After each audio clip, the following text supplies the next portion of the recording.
All right, everyone, welcome to this video. We're going to be talking about this thing called the empathy map. This is all part of the whole marketing scheme. When you're looking at what you have as a business and what the marketplace out there wants, you're able to put the two together and then come up with something that would be successful and that people would actually want to buy from you.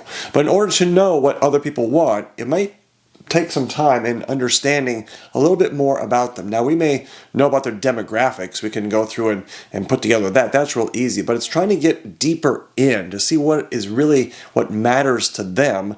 That's going to help you put together a product or a service that is going to meet what it is that they're wanting. So an empathy map helps you dissect this so that you can be very intentional about how you approach it. So the empathy map really has two parts. The first part is, yes, understanding your customer, the customer profile.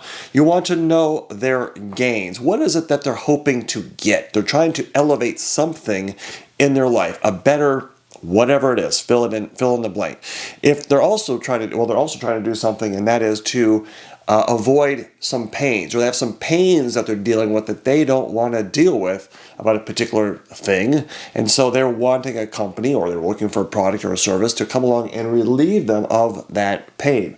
And then they just have their kind of to-do list, what it is they're trying to accomplish in order to move towards whatever it is that they're striving towards. And so understanding what it is that they're wanting, what they're trying to avoid, and what they're ultimately trying to get accomplished will help you understand where they're coming from.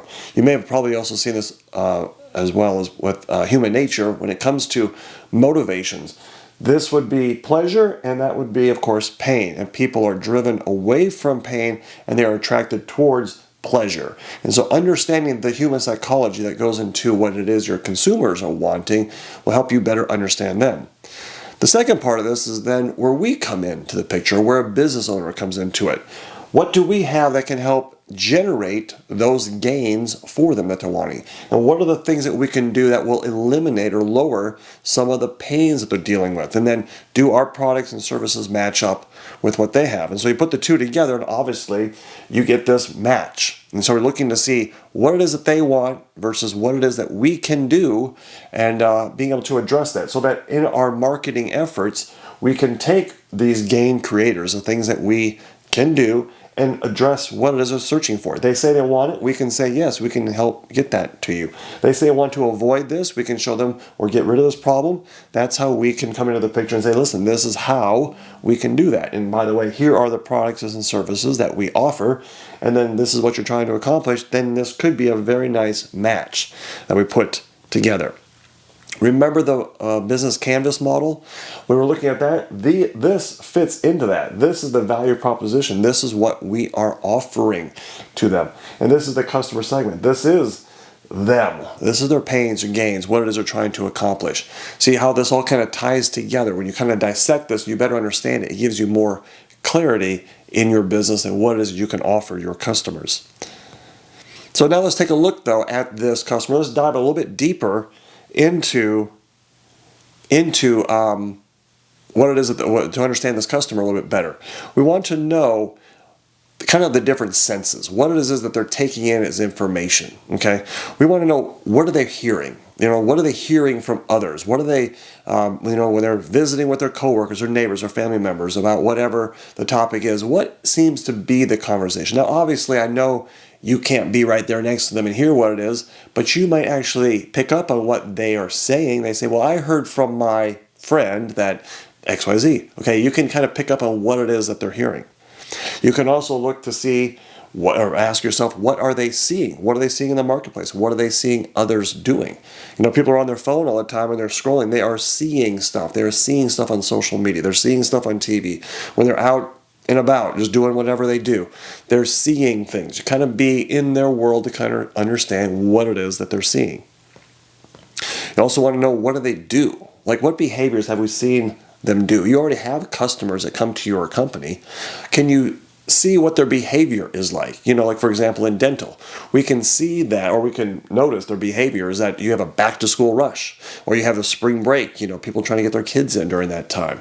Or we've also seen that when they're about to lose their insurance, that seems to be a time when people want to start getting things done that they've been delaying, or they're getting ready to move and they really like us and they want us to just wrap up everything before they have to go try to find, a new dentist somewhere else. So we kind of see these behaviors and we can maybe speak to that when we better understand who our customer is. And then finally, what is it that we hear them say? We have all kinds of people in our office. They're talking to our customers all the time. And so it's good as a business owner to go talk to the various departments and say, hey, when you're talking about the financial part of something, what are they saying?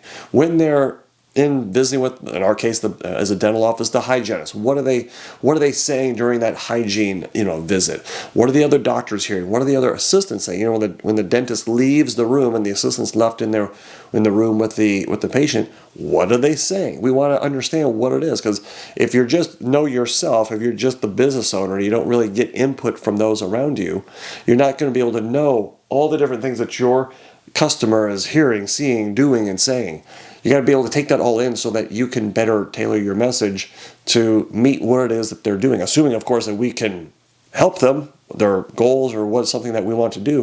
If it's something we can do, wouldn't it be great if we could let them know that instead of having them just guess what it is, or better, or worse yet, we're trying to guess what they want and we just totally miss the mark. So understanding them was going to get you a lot closer to being able to have a good match with them. Which leads me to this, that when you understand them, meaning when you understand your customer, then you can be a better match for them. And that's what the whole thing was, is understanding who your customer demographic is, their pains, gains, what they're trying to accomplish, and then we can see how we can be a match for them on how to relieve some of those pains or add to some of those gains, or some of the services we have match up with their to-do list and what they're trying to do. So that is basically a quick rundown of an empathy map. It's good to do this as an exercise with your staff to kind of dissect what it is that your customers are dealing with so that we can better move and morph and evolve our businesses to match what it is that they're wanting. Thank you very much.